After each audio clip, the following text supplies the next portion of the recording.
Hi guys, I'm here today to talk about the books that I was sent in the month of June. So there's not too many here. I say that, there is quite a few, but compared to the amount of books I sometimes have in a video like this, there's not too many. So I have two non-fiction books to talk about first, and this first one I cannot wait to get stuck into, and it's Skint Estate by Carraway. Now, I'm not a fan of reading off the dust jackets, but I've tried several times now to put this into words myself, and I just end up talking for a gazillion years and not describing it as well as the back does. So we're going to get over it, and I'm going to read you something from the back. This is a book born straight from the life lived in Britain below the poverty line. A brutal landscape savaged by universal credit, zero-hour contracts, rising rents and public service funding cuts. Told with a dark look of humour and two fingers up to the establishment, Cash takes us on her isolated journey from council house childhood to single motherhood, working multiple jobs yet relying on food banks and temporary accommodation, all while skewering stereotypes of what it means to be working class. I read the intro to this as soon as it arrived, and it was brutally hilarious. Like, she starts to describe the person you probably think that she is, and she describes like the type of people who would be on the Jeremy Kyle show, and then she ends that whole introduction with turning around to you as the reader and being like, that's not who I am, and the fact that you know, buy into shows like the Jeremy Kyle show is your fucking problem. And it was hilarious, and I loved it, and I think I'm going to really enjoy this. Her voice is just amazing from what I have read, so cannot wait to get stuck into that one. This next one I got sent unrequested from 4th Estate, but it sounds really amazing, so I'm going to keep it. And that is Slay in Your Lane, The Black Girl Bible by... I'm going to butcher these names, and sometimes I don't know whether it's best to not read them out because you're butchering someone's name, or to try. Yomi, Adegoke and Elizabeth Uviebinené. I apologise, but I tried. So this is a collection of interviews with successful black women, I think from across the globe, I'm not entirely sure, and it is split into different segments. For example, education, work, representation, health, dating, and quite a few others. And within those sections, they both interview different women and talk about experiences they've had. And what I love, I think this is a wonderful touch, is there is a photo of both of the women who wrote this book and collected all this, and I think they're both journalists and marketing agents. And then there's photos of all the women who are in the book, which I just think, I don't know, I just love those. I think they're really powerful photos, and I like that. I like to be able to, you know, picture the people as you're reading about their experiences. So I'm going to show you them all. I don't want to miss anyone out, so there you go. So yeah, looking forward to this one. It sounds really interesting, and I'm really glad that more books like this exist now. I think this year we've had a real like insurgence of books that are about intersectional feminism and just like really shouting about women and different types of women and the lives they lead, and you know, everything we should know about them. So that one sounds amazing. This one, a little bit premature. I think this comes out in January 2020.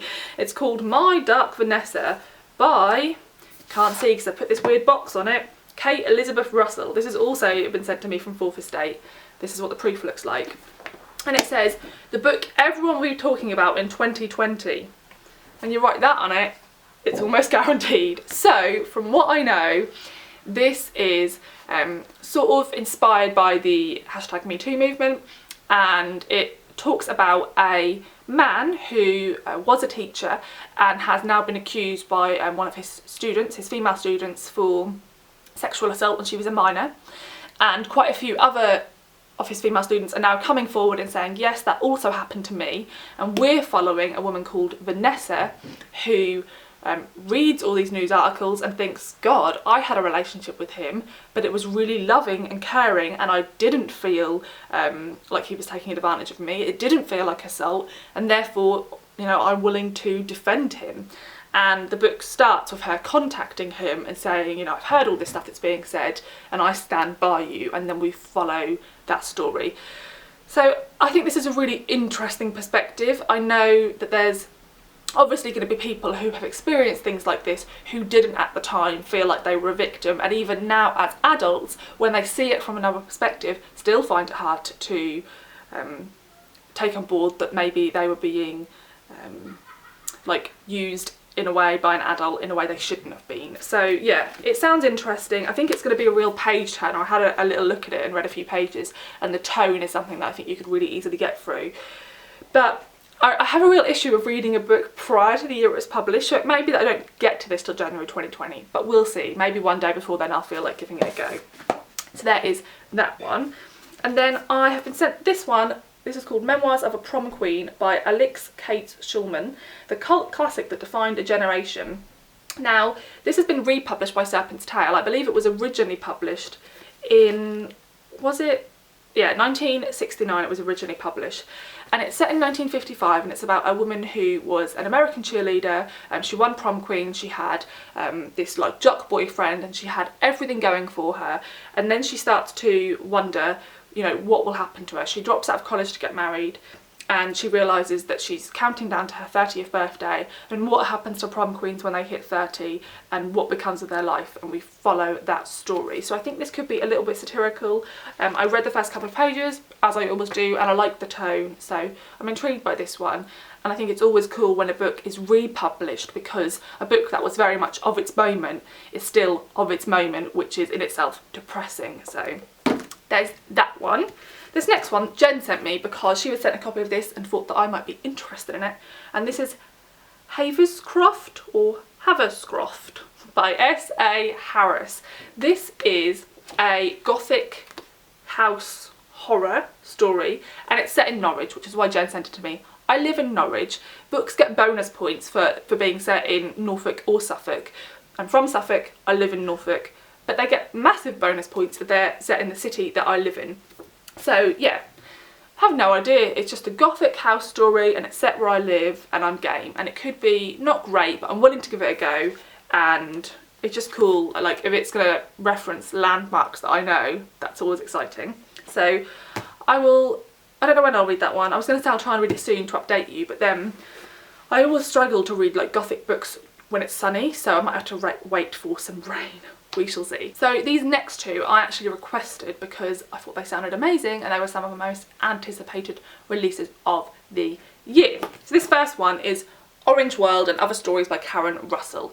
So I actually was going to pick up the US version of this because it was published before the UK version, and then I saw the amazing cover that the UK version was going to have, and I was like, I'm going to wait because it's way better than the US version, which is just like an orange cover and not much going on. So anyway, I've not got much to say about this. It's Karen Russell. I bloody love her. I think she's absolutely amazing. I love Swamplandia. I love St. Lucy's Homes for Girls Raised by Wolves. Vampires in the Lemon Grove I don't think is as good a collection, but it's still good. So I'm very excited. She's not had a book out in quite a few years, and it's a short story collection by Karen Russell. Need I say more? I will be reading this very, very soon. So this next one is Saltwater by Jessica Andrews. Now, this sounds very similar to A Line Made by Walking by Sarah Baum, which I thought I would absolutely love, and in the end didn't really, because I found it a bit too depressing and a bit too close to home, and so I just felt depressed when I read it, but I could see the merit in it. I'm hoping that this will be that, but I'll love it more, because I think this one is going to be a bit more lyrical than that one was. We shall see. So if you don't know what either of these books are about, I should probably tell you. This is about a young woman who gets a place in a university in London, and she thinks her whole life is going to change, and she's just going to absolutely love the city and suddenly be super like extroverted and popular. Things don't really work out, and so she ends up going back to Ireland, and she moves back to a sort of remote house, and we follow her from there and how she starts to live her life. And it says, lyrical and boundary breaking, Saltwater explores the complexities of mother-daughter relationships, the challenges of shifting class identity, and the way that the strongest feelings of love can be the hardest to define. And yeah, I'm just really excited about this one. Again, I read the first couple of pages, love the writing style, can't wait to get to it. This last one I picked up for myself, and I actually bought it because I was trying not to buy any books in June because I have too many.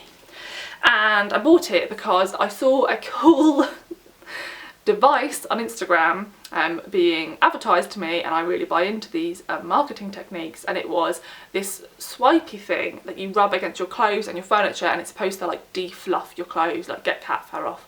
So I was like, I'm gonna see if it's on Amazon. It was on Amazon, so I bought it, and then I wanted to get free delivery, so I was like, I'm gonna have to buy a book. Update on the device, it's not actually that good, so not as good as I thought. It gets rid of like single bits of fur, but we get lots of like little balls of fur stuck to our clothes because Albus and Luna are really long haired cats, and so they get those little balls, and when our laundry comes out of the washing machine it's just covered in these little balls that you have to pick off.